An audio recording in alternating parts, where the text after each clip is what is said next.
ว่าไปซื้อได้กูบอกไปขายมันก็บอกกล้าขายกูได้รู้ว่าเขาตามเมียได้กูจะขายบ่แล้วกูไปขายบอลกูไปขายกูปัดผู้ไหน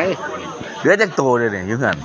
ไฟลายเลย6 โต 7 โต เขาสี่ให้เบิ่งอยู่ตาลสี่ให้เบิ่งอยู่ ตามใจหรอรถจำไม่ได้ ตายตับไป2 โตเพราะมันเหลือสิเอาเพื่อนรุ่นทางเอาทำเกินไว้เนาะไว้เนาะเพื่อนรุ่นทางพอสิเนาะเชื่อเพียงมันจะไม่ง่าย เข้าใจสิว่าคุยใส่กันเลย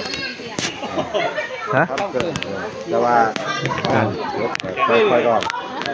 เอากับอ้ายจะไปยังน้องจะเงินกินน้องที่สิให้ร้านกวนนะ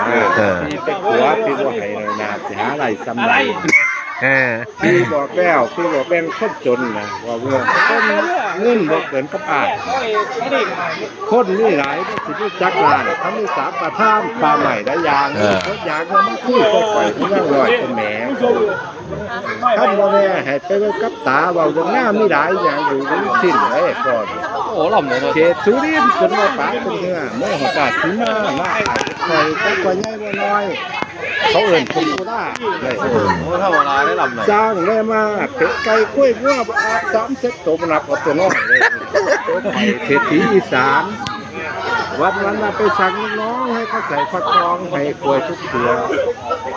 ใส่แล้วก็ตรวจดูให้ทั่วมันเหลือกี่ตัวยังไม่ใส่ฟักทอง ใส่ต้องเข้า หยุดน้องมันตอบมาว่าเดี๋ยวอีก15,000ยังไม่ทันลูกฟันคุณไงตัวใหญ่ที่38,000ส่วนตัวเลื่อนวิ่งไปวิ่งมาเลยถ้ายังอายเดี๋ยวจะไปดูแต่ถนนเขาบ้านถูขึ้นเข้มข้นซ้ำเราต้มมดกินออก40ผียามาใกล้เราให้เราต้มกระจอกไปกินในนอกเราบาลาเบียเห็นหรือเห็นนั่นที่หรือนี่ตะกี้พี่กูเจ้าขาวว่าเข้าปากว่าเห็นก็สิ5ขึ้นพอคนคุ้งคนได้เลยต้องมาเงินบ้านอยู่บ้านไรถึงวันนี้งานยุ่งเตรียมมาร้านเดียวก่อนได้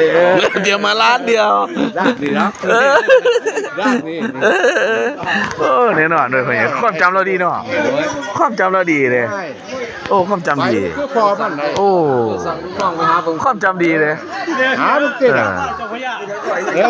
เขาได้รับประจำจะพอจะไม่ได้ใส่ปล่อยไปเมื่อกี้แล้วเขาจะ ปล่อยไปน้อยพ่อนั่นไปเขาให้ไปอยู่ร้านนั่นเดี๋ยวอยู่ยืมเขาเบิดได้2,000 ใส่ไว้ยังตายไปไม่ได้กินหรอกต้อง2,500ว่าได้ดีนะ เดี๋ยว เฮ็ดงานบ่พ่อใหญ่ เฮาก็บ่ได้หนัก เฮ็ดงานบ่ โคตรจิตแม่โอ้ เจ้าไปกับผมเนี่ยเจ้าพยาน บอกครับแล้วก็บายไป ใบลองไปเลยใบลองใบลองไปเลยติน้ำมันไหลไปทางใบเป็นน้ำเลย เจ้าจะไปขึ้นมา ใบลอง เจ้าถ้าเด้อจะพวกก็ไปตีเว้สะพานพุทธ ราชวงศ์สะพานพุทธบ่งขายดอกไม้ได้น่ะ ตกคุณหน้าบ่อย บ่งข้ามสะพานพวกต้นที่บ่งเขาขายดอกไม้ก็แล้วนี้เขาเก็บ5 บาท10 บาทถามเขา ใบเลย แล้วก็เขาขายมา10 บาท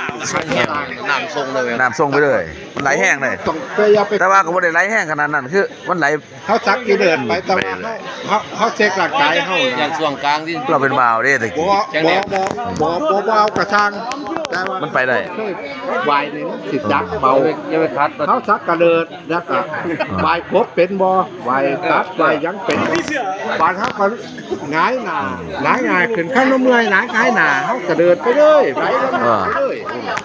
คือใช้สร้างบ้านเขาหวกมาเขาก็ตัดที่เขาวายตัดที่ละบาท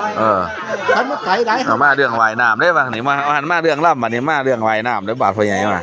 จะพอจะพยานด้วยก้อนไปบ้านก็มีแตงโมก้อนคนเราจริงมองจริงตัวไปเรื่องความเสีย